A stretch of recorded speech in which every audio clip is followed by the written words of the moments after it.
I think for a lot of people, being pushed into the situation that we have at the moment where you can't do stuff face to face, where you can't, or you don't have the benefit of accidental proximity, is forcing people to really reevaluate what they can and can't do.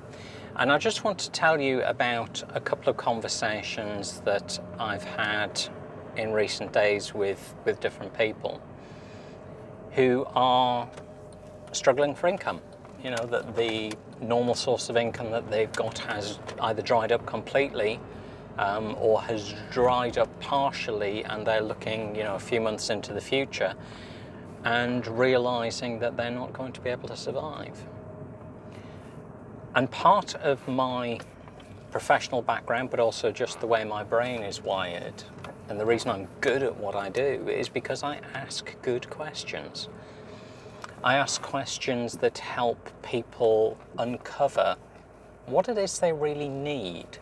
Because, being a business analyst, business and systems analyst by trade, means that you get a lot of times where people are telling you what they want, but they're not really telling you what they need.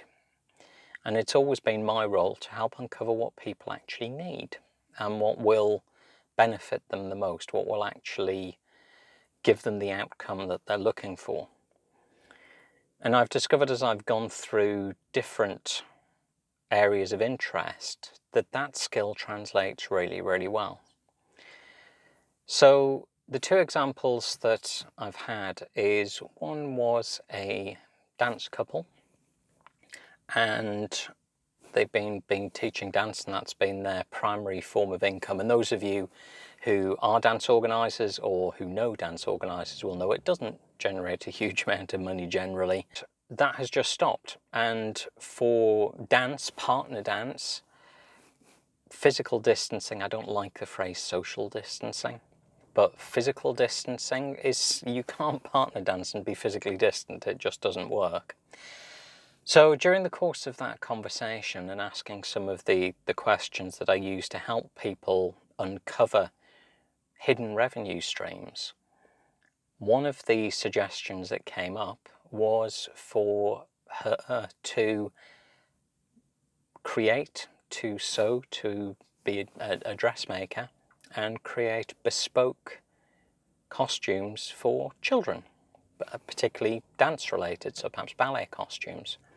Because one of the things about the current situation that's really becoming very apparent to everybody is, once you embrace online, you have a global audience. No longer is it restricted to people that are within physical traveling distance of you. Suddenly, for that example, if you are capable of creating those kinds of items and you have a background that means you can produce really good product, then it could be somebody in America or Australia or the Middle East. And there are people out there still who have, quite bluntly, money to burn. Who the current situation, yes, it's a bit of an inconvenience, but they've still got plenty of money and they still want to stand out and to be able to differentiate themselves from their friends, to go, look what I've got, this is a one-off, it's unique. For that particular couple, if she can follow that through, she would only need to make one a month, maybe even one every couple of months, to make a significant difference to their income. Another example, I won't say too much about it because it might identify her, and I don't know whether she would necessarily want to be. But talking to her, I discovered that she is actually very high up in a particular sport, which I knew nothing about. And I said this to her in the nicest possible way.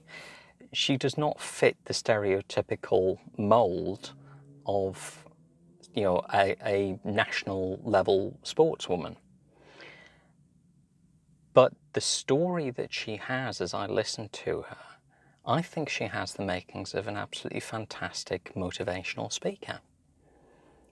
And there was various other factors that came up, and I think that is a genuine opportunity for her. And she's actually now sent me a draft of her story to review. So I'll be looking at that over the weekend. So the purpose, I guess, really of this video is to say to you that just because you've been doing a particular thing of late to earn money doesn't mean that has to be what you continue doing going forwards. There may be areas of interest that you've got or skills that you have that you can turn into a source of income. But what you need is somebody who can ask you good questions, who can get you thinking. And it's that horribly cliched phrase of thinking outside the box. But for those two examples, that was absolutely what I got them to do, was to think outside of their current constraints, to look at what they were already doing or have done in the past or could do in the future, and you could see them absolutely light up. And yes, all of that is centered around doing what you do over video. But doing what you do doesn't necessarily mean doing what you do now. It's figuring out what you could do using video. And that could be actually video for the delivery, or it could be video for raising awareness and attracting customers and clients and bookings and making a name for yourself. So if you would like some help to figure out what you could do over video so that you can survive and thrive online, get in touch. Gordon Mullen, Effective Remote Relationships, and I look forward to speaking to you soon.